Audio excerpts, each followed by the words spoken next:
Hi students, welcome back to my channel. మరి ఎంసెట్ 2026లో తెలంగాణ ఎంసెట్ భారీ మార్పులు. ఇలా పరీక్ష పూర్తి అవిగో మార్కులు అంటే ఎగ్జామినేషన్ అవ్వగానే మీకు మార్కులు వస్తాయి. గుర్తుపెట్టుకోండి స్టూడెంట్స్.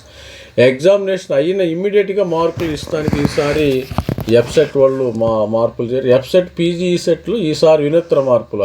ఎఫ్సెట్ పీజీ సెట్లో రాష్ట్రంలోని లక్షల మంది విద్యార్థుల జీవితాలతో కీలకమైన పరీక్షలు. దరఖాస్తు చేసుకునే మొదలు ఫలితాలు వచ్చేవారు రోజులు నెలలు ఉత్కంఠగా ఎదురు చూస్తుంటారు. కానీ ఇకపై ఆ పరిస్థితి ఉండదు. ఏడాది నుంచి పలు విప్లవాత్మక మార్పులు ప్రవేశపెట్టడంతో పరీక్ష పూర్తి అవగానే విద్యార్థులు అంటే కొంతమంది బిట్స్ పిలాని కానీ బిట్ కానీ ఏ విధంగా అయితే కొన్ని ఎగ్జామినేషన్ రిజల్ట్స్ ఎగ్జామ్ అవ్వగానే రిజల్ట్స్ ఇస్తారు, అట్లాగే వీళ్ళు కూడా ఇస్తున్నారంట.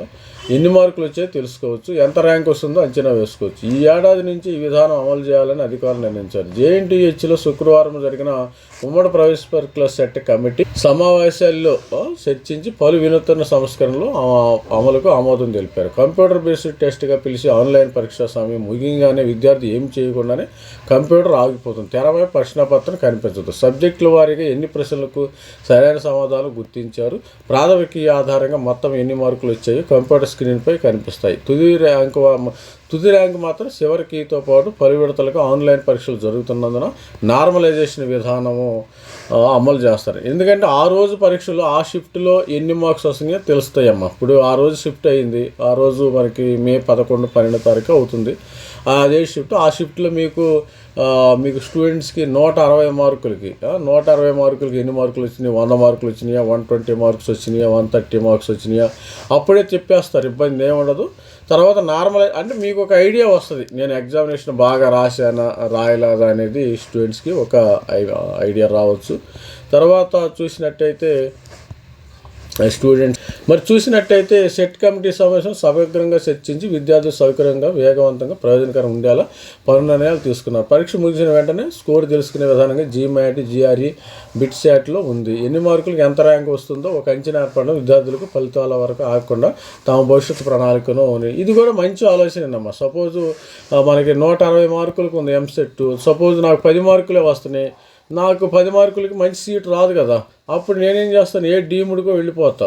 డీమ్డ్కి స్టూడెంట్ కానీ పేరెంట్స్ కానీ ఒక డెసిషన్కి రావచ్చు.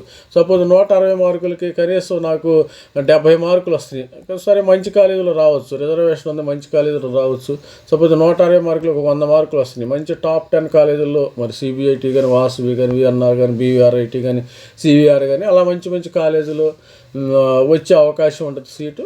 ఒక డెసిషన్ తీసుకుని ఇది కూడా ఒక మంచి పద్ధతి. అప్పుడప్పుడు మార్కులు రావటం అనేది ఏంటంటే అప్పుడప్పుడు ఇవ్వడం వాళ్ళకు ఒక ఐడియా వస్తుంది, ఫలానా చోట నాకు సీట్ రావచ్చు, ఓయూలో రావచ్చు, జేఎన్టీలో రావచ్చు, అదేవిధంగా మరి కేఎస్ఎం మెమోరియల్, కేఎంఐటి రావచ్చు, విఎన్ఆర్, RRR మరి అదేవిధంగా ఎంజీఐటి ఈ విధంగా కాలేజీలు రావచ్చు అని ఒక ఐడియా ఉంటుంది. ఇది స్టూడెంట్స్ మరి ఓవరాల్గా ఎంసెట్ డీటెయిల్స్ ఎవరికైనా అప్డేట్స్ కావాలంటే మన ఛానల్ లైక్ చేసుకోండి, సబ్స్క్రైబ్ చేసుకోండి. మీకు అన్ని డీటెయిల్స్ కూడా ఎంసెట్కి సంబంధించిన డీటెయిల్స్ కూడా ఇవ్వటం అయితే జరుగుతుంది. All the best. Thank you. By this is me Ravikumar sir signing up. Thank you.